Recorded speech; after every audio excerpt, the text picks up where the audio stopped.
Alrighty guys, time for a wrap-up video. Doug's got to get to the airport. Still got some rooms for myself I haven't even got to yet. My wrap-up will be later when I get back. These guys though, they're about to go. Get their wrap-up thoughts. Pete, what did you think? Great show.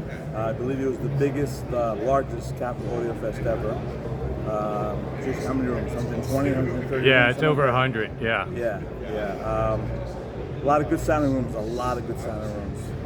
ones that stood out for me was right in back of us, the Acora. They had these little bookshelf speakers that were, I believe they're $7,900 a pair. They filled up this room amazingly. It's a large room. It gave bass impact. It was very clear, very dynamic, killer speaker. But a lot of good sounding rooms. The rooms that stood out for me that were impressive was number one, and I think you will agree with me on this one, was the audience speakers. Like the speakers about the size of like a large grapefruit or cantaloupe. And they were incredible. I've seen them in magazines and I've read rave reviews about them, but I've never heard them, I've never seen them. They're extremely small. And the mid-range was the best of the show. The mid-range was unreal. Very detailed. The sound stage was tremendous when it went way beyond the walls. Very, very impressive little speaker. On the same floor, that was the 8th floor or the 7th floor? 7th floor, right? Yeah. Across the way there was a Black Ice Electronics with ZU speakers, ZU, which I've never heard of. And that was a very, very impressive room. Against the vocals, the mid-range was killer. Another standout was the Robet Audio. He had the quad speakers in there that sounded fantastic. The Magnapan room, which I don't know what happened to Magnapan, but I always view them as $2,000 speakers. They're like, what, $8,000 now? I think 7,500 is the new one, yeah. They had these small little speakers that was $7,500 a pair. It sounded good, but what they did is that they had a room in the back where they had a home theater, and they had them full 5.1 around plus I believe 2 or 4 Atmos speakers, and the Atmos speakers were a standout. I've never seen $7,500 Atmos speakers, yeah. Right. So yeah. Are they considered electrostatic or planers? And they have a ribbon tweeter. And a ribbon tweeter. Never seen them used as Atmos speakers, and they sounded pretty darn good. The Atmos, in most home theaters, you know where the sound's coming from because they're point source speakers. But this is the first time that I've heard a Magnapan up there, and it was special. It was very, very good. Trying to think of any other standouts. A lot of good rooms, a lot of YG speakers. The Sonya 3.3s, was it? Yes, the new Sonya with the bel canto.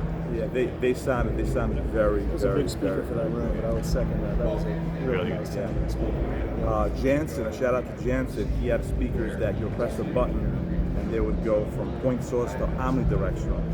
And it sounded like 2 different speakers. The omnidirectional was very spacious. It sounded very, very good. And of course, the Bach was killer. The potpourri speakers were very, very good. A lot of good rooms. I'm sure I'm missing some, but those for me were the standout. Overall, great show. Yeah. And I guess the best part of the show is hanging out with us. Is the company. That's the best part of the show. Doug, how about you? What you think? So I would second everything you said. I did hear the Magnapan surrounds. That was pretty impressive. These bookshelf marble speakers were beautiful. Sounded great. The Jansens, I thought that was one of the more unique things that I saw at this show, and shout out to that, it sounds great.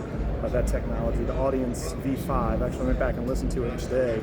It's just hard to believe. I mean, the speaker is like that big, and it just fills the room with, really not, maybe some of your lowest octaves as you would expect, but just a beautiful mid-range, and fills the whole room. Like some of the big boys, like Chroma, their big speaker was very, very impressive, gorgeous. The Tidal room, very impressive. But the Dolman turntable, just gorgeous, sounded fantastic. Orson, that room, impressive as usual. But I think kind of and then one of the avant-garde active speakers, a smaller one, surprised me. Traditionally, I'm not a horn speaker guy, and he was playing anything we wanted to play, and that was pretty impressive. I was very happy with that room too. And my takeaway is just, kind of smaller seem to be better in a lot of these rooms. You walk in and there's not much of a footprint, whether they're thin speakers or small speakers, and the technology with DSP and all these other things and creative designs are really giving you a lot of bang for your buck, which I'm sure is a welcome to the audiophile community, that you can get speakers for $2,900 that'll fill a room, which is somewhat rare. The Potpourri speaker is impressive. Full range electrostatic. That was, easily one of the best that I saw at this show. So it was a lot of fun. Enjoyed the show. Sorry, I always have to bail out to fly out, but it was a lot of fun. Well, yeah, that's a good wrap up, and I have some thoughts on some of those rooms as well. My thoughts, I'll do that when I get back. But yeah, the best part of these shows, we've been doing this for many years, even before I had a channel, although I met Pete through the channel. So again, never be afraid to come up and say hi and join the crew. We had a great time last night. This is why I come to the shows. The sound in these rooms is never going to blow you away.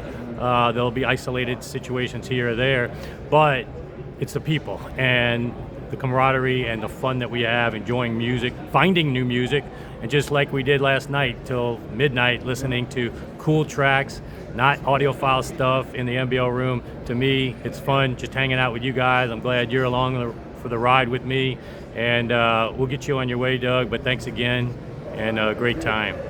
And thanks for Pete for buying dinner last night. Yes, such a generous man.